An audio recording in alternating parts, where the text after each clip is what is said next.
The American dream. Once a beacon of hope, now a smattering of bike parts, assembled in the good old USA but born in the heart of China. In the latest episode of What Did Trump Do Now?, we find ourselves in the middle of Indiana, where the Republican Representative Aaron Houchin is throwing a celebratory parade for a $19 million bicycle manufacturing plant.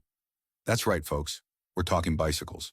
It seems the big bad wolf of Chinese tariffs has blown the wheels right into Seymour, Indiana, because what America truly needed was more bicycles, right? Now, don't get me wrong. Jobs are great.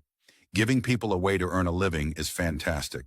But when you hear Ms. Houchin's gleeful proclamation that Guardian Bikes is shifting from a mere 100,000 U.S. manufactured bicycles to over 1 million, it makes you wonder, are we actually making progress, or are we just pedaling in circles? Is this the best use of a massive tariff-induced trade war to create the ultimate bicycle kingdom of America? For those of you keeping score at home, President Trump's trade policies have been akin to a toddler with a can of paint in a white room. Fascinating to watch, but you're left wondering who's going to clean up the mess. His decision to slap a 145% tariff on Beijing's exports is, apparently, a masterstroke.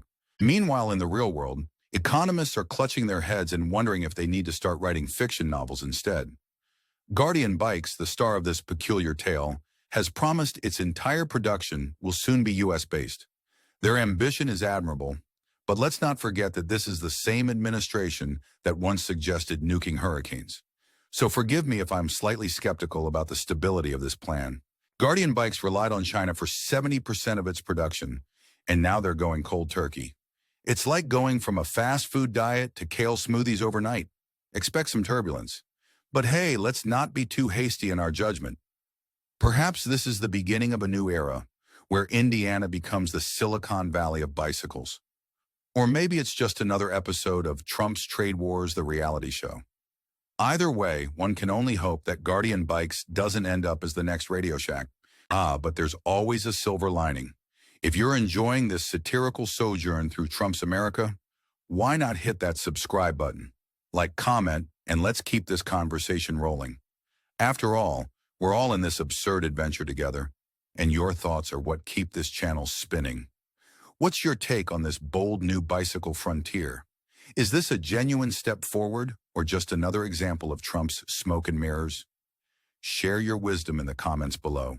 In the midst of this economic reshuffle, Trump's White House spokesperson, Kush Desai, chimed in with a reassuring statement.